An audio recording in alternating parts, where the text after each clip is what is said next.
Batsman সেই হয় যে দূরের বলকে ড্রাইভ মারতে পারে। এখানে দূরের বল বলতে গুড লেন্থের বলকে বোঝানো হচ্ছে। এই গুড লেন্থের বলকে কি করে ড্রাইভ মেরে বড় রানে কনভার্ট করব, আজকে কিন্তু এই নিয়েই ভিডিও। নমস্কার, আমি সুব্রত, আর আপনি দেখছেন আমার সাথে Bengal cricket YouTube channel. Bappa Mondal নামে একজন আমায় কমেন্ট করেছে, স্যার আমি দূরের বলকে ড্রাইভ মারতে পারছি না। ম্যাক্সিমাম যে ভুলগুলো ছেলেরা করে দূরের বলকে ড্রাইভ মারতে পারে না, তার কারণ সঠিক বলের লেন্থ জাজ করতে পারে না, এবং head position, body movement, early trigger movement, এই সমস্ত বিষয় নিয়ে কিন্তু আজকে আলোচনা করব। চলুন দেখে নিই এই দূরের বল বা লেন্থ বলকে কি করে ড্রাইভ মেরে আমরা বড় রানে কনভার্ট করব। Let's see. লেন্থ বল খেলার আগে বুঝতে হবে what is length ball. Good length বলের পিচ আপ বোলার কোন জায়গাটায় করলে ব্যাটসম্যানের অসুবিধা হয় বা আমাদের খেলতে অসুবিধা হচ্ছে, এখান থেকে ব্যাটসম্যানের বুঝতে অসুবিধা হয় যে বলটা আমি সামনে খেলবো না বলটা পিছনে খেলবো। তাহলে যদি এবার আমি সমাধানে আসি, তাহলে ফার্স্ট কি করতে হবে, আমার প্রথম কাজ হবে প্রি অ্যালার্ট থাকা। সেটা কিভাবে সম্ভব? সেটাই একমাত্র সম্ভব আর্লি ট্রিগার মুভমেন্ট বা ছোট্ট করে মুভমেন্ট করা, যেটাকে আমরা এখন বলি trigger movement, back and across. যেমন এখান থেকে গিয়ে যদি আমি এবার দাঁড়াই, তাহলে যদি এখান থেকে যখনই বলার হাতে তুললো বলটাকে ডেলিভারি করার জন্য, সেই রিলিজ পয়েন্ট যখনই করলো, আমাকে আর্লি ছোট্ট একটা মুভমেন্ট নিতে হবে, ব্যাক অ্যান্ড অ্যাক্রস। এই যে ব্যাক অ্যান্ড অ্যাক্রস যে মুভমেন্ট নিলে, এর থেকে কিন্তু দুটো জিনিস খুব পরিষ্কার হয়ে যাবে তোমার কাছে। আর্লি জাজ করতে পারবে, এবং ব্যাটসম্যান একটা স্থির অবস্থা থেকে সচল অবস্থায় আসে এই back and across movement. Just আমি দাঁড়িয়ে আছি এখান থেকে জাস্ট এই দেখো, যদি আমার এখান থেকে বল ছাড়ো ওয়াইড ইজ উইকেট মানে ইনকামিং করছে, বা যদি ক্লোজ টু দ্য উইকেট আসে, উইকেটের একদম সামনে থেকে বল ছড়ে, তাহলেও কিন্তু আমাকে যেতে হবে যেই সময় বলটা ছুটছে, সেই হাতের যে পজিশন, সেই পজিশন থেকে আর্লি মুভমেন্ট করে আমাকে হালকা সফল করতে হবে। জাস্ট এই যে ভালো করে দেখো, এখান থেকে জাস্ট করলাম যখন, এই করে দেখো, এই এবার এই ঠিক আছে, মুভমেন্ট হয়ে গেছে। আমার এই পা সামনে, ওয়েট সামনেই আছে। যদি সাইড ওয়াইজ দেখাই তাহলে এরকম হবে, ওয়ান মানে কি লাইনে যাওয়া, বলে লাইনে আসা, ইমিডিয়েট, খুব তাড়াতাড়ি। এটা কিন্তু মাথায় রাখতে হবে।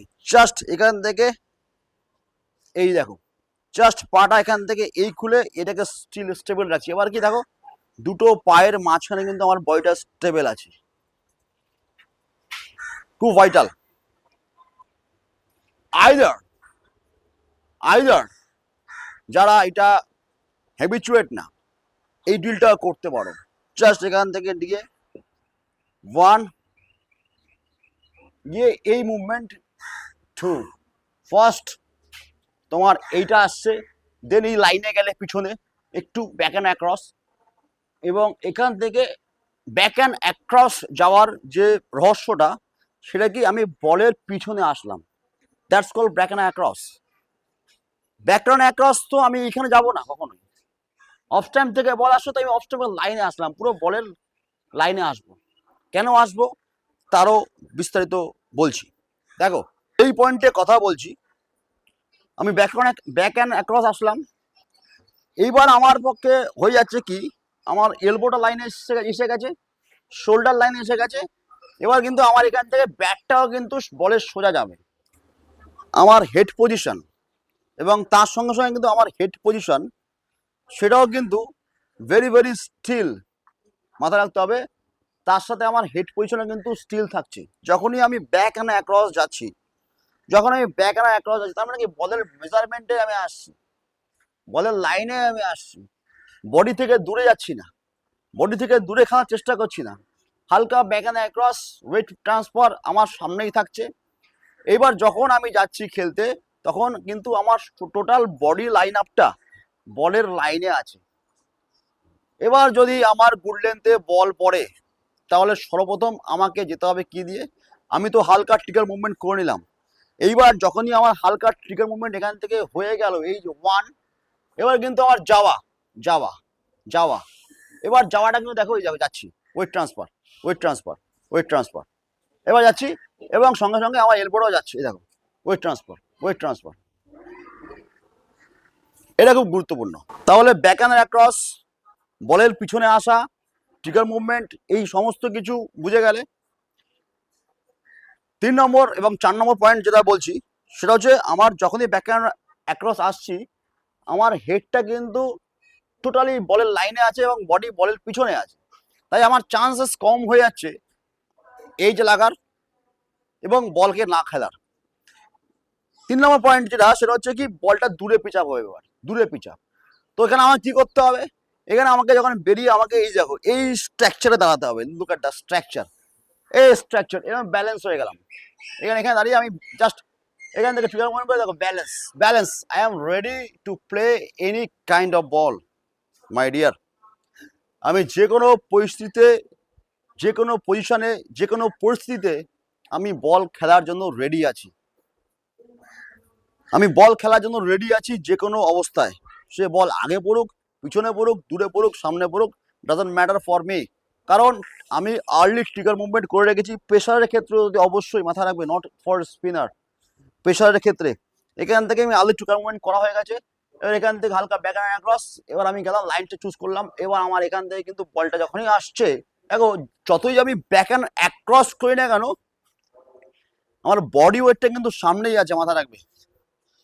যতই আমি ব্যাক অ্যান্ড অ্যাক্রস করি না কেন বডি ওয়েট কিন্তু আমার সামনেই রয়েছে, তাই বডি ওয়েট কিন্তু কখনোই পিছনে যাবে না, মাইন্ড ইট। বডি ওয়েট সামনেই থাকবে এবং হেড পজিশনও সামনে থাকবে। তাই বলের লাইনে যাওয়া, এলবো দিয়ে এবার যাওয়া। এবার যে মেন কাজটা হয়ে যাচ্ছে সেটা হচ্ছে এই শোল্ডার আর এলবো বলের লাইনে নিয়ে আসা। এ দেখো ওয়েট ট্রান্সফার করছি, দেখো এই দেখো স্ট্রাকচার। এবার দেখো ওয়েট ট্রান্সফার, দেখো hill to toe, heel to to, wait transfer. এবার বল দূরে, আমার ট্রান্সফার ওয়েট। এবার যখনই এখান থেকে ওয়েট ট্রান্সফার করছি তখনই দেখো হিল টু টোয়ে কিন্তু আমার এই চলে যাচ্ছে কিন্তু, দেখো দেখো এই দেখো, এবং পিছনের পা কিন্তু ধরা আছে। এবার এখান থেকে কিন্তু দেখো এই যে যাচ্ছি, এই দেখো চলে যাওয়া এবং ব্যালেন্সটা পুরো বডি ওয়েটটা টোয়ের উপরে দিয়ে দেওয়া।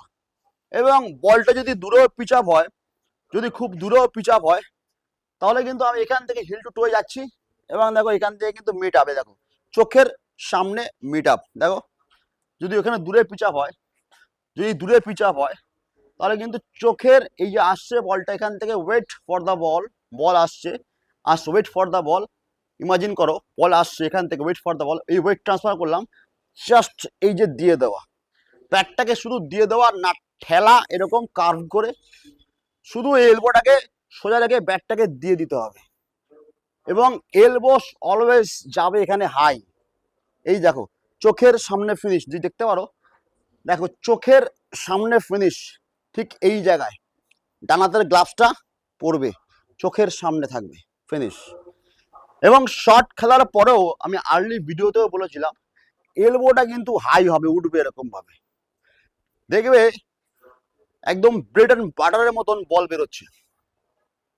এতক্ষণ যেগুলো বললাম সেগুলো নিশ্চয়ই বুঝতে পেরেছো। স্টিল দাঁড়ানো সোজা, যখন বলার রান আপ করা আসছে এবং বল করার জন্য হাত তুলছে সেইখানে ডেলিভারি পয়েন্ট থেকে বলটাকে ওয়াচ করা, লিটল ব্যাক অ্যান্ড অ্যাক্রস আসা, ট্রিগার মুভমেন্ট, এবং সেখান থেকে বলের পিছনে পুরো বডি থাকবে এবং শোল্ডার, এলবো এবং হেড বলের লাইনে থাকবে। পা কিন্তু থাকবে না বলের লাইনে, মাথা রাখবে, পা কিন্তু অলওয়েজ ফ্রন্ট ফুট বলের পাশে পড়বে, পিচ আপ। অনেকে কিন্তু বলের লাইনে পা নিয়ে যাও, বলের লাইনে পা নিয়ে গেলে এইটা হবে খেলা, এখান থেকে প্যাডেই আসবে।